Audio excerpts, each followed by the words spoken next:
Being this close to the Hollywood sign gives you a really interesting perspective of this iconic landmark. But I want to give you another interesting perspective, something that's going to be much more meaningful to you starting your acting career. Today, I have the opportunity to sit down with one of the top casting directors in Hollywood. Her name is April Webster.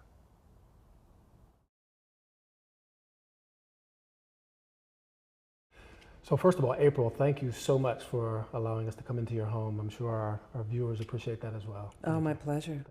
And you've been doing this for many, many years now. And if I may, I will just cite some of your probably most famous casting processes, which were Knight Rider, The Patriot, The Day After Tomorrow, Mission Impossible 3, Alias, CSI Crime Scene Investigation, Star Trek, 2012, Lost, Army Wives. Should I continue? No, please don't. But April, how did you get to this point in your career? You've been doing this for a long time now.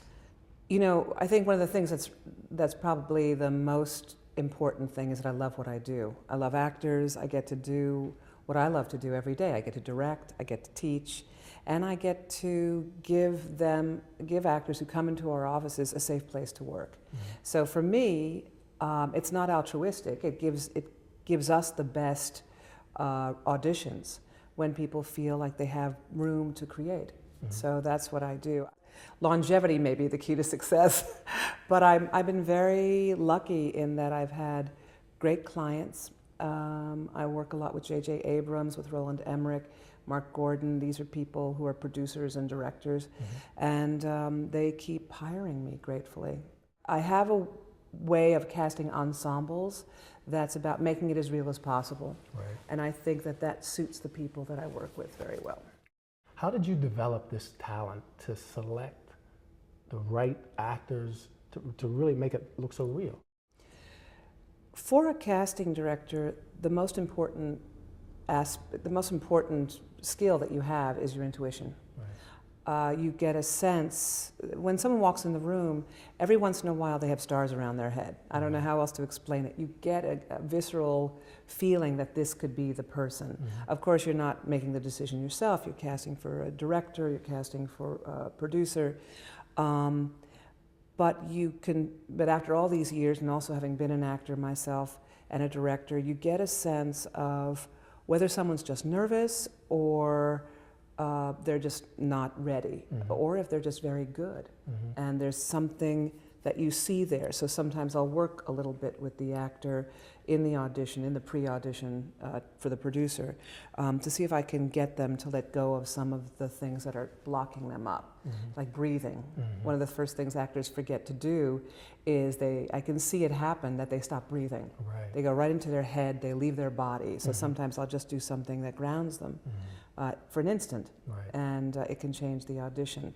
I think I just care so much about it, and I love the process of acting so much that you just begin to see what people's potential might be. Right. And that can be someone who doesn't even have any training. Mm-hmm. Sometimes people have a raw talent, mm-hmm. but they just don't know how to use it mm-hmm. at that moment. They may need to go to a class. They may need to get to an understanding of who they are so that they can stand in that. A lot of times what happens is that people don't think that they're enough. Mm-hmm. Actors don't think that they're enough, so then they tend to overdo. They tend to push it too hard. Mm-hmm. And that's when you lose the reality. It goes off the page. Mm-hmm. When people can understand that they are enough, right. that who they are and what they bring to the table is a contribution, and that's enough, then it allows them to let the words flow out a little bit more easily, I think. Mm-hmm. What do you do, though, in a situation where there is an actor like that? You believe that person is the right person for this role. Mm-hmm. They're nervous. They don't have very many credits. Right. Is it ever a consideration to think that they might be able to carry the entire project? Well, I'll use an example of something that just happened. We were casting a project that had young kids in it. And one of the things that the director was particularly looking for was very real kids. He didn't want showbiz kids.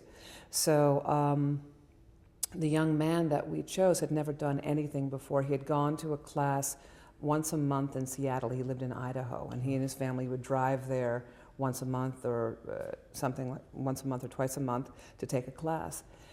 he had all of the elements of the character that we were looking for, and we certainly had doubts about whether he'd be able to carry it or not. He had 14 callbacks, Wow. a lot of improvisational work, a lot of working, mixing and matching, and ultimately he got to a lot of what we were needing him to do, and he got the part. Now with adults, it's a different story, because you need to know that they'll be able to be there on the day. Yeah. And so if someone is too green, it may not be the time for them, Right. even though the raw talent might be there. It just depends on whether you're doing a feature or a television show. In a movie, you have more space to play with someone who might not have as much experience. Why is that, April? But because the television schedule is so short.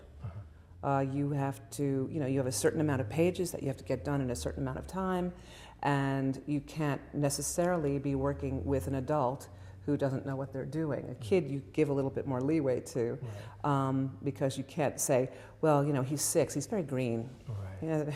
So it's like not enough experience. Right. Yeah, well, he's only been born a little while ago. But, so sometimes it's just not the right time.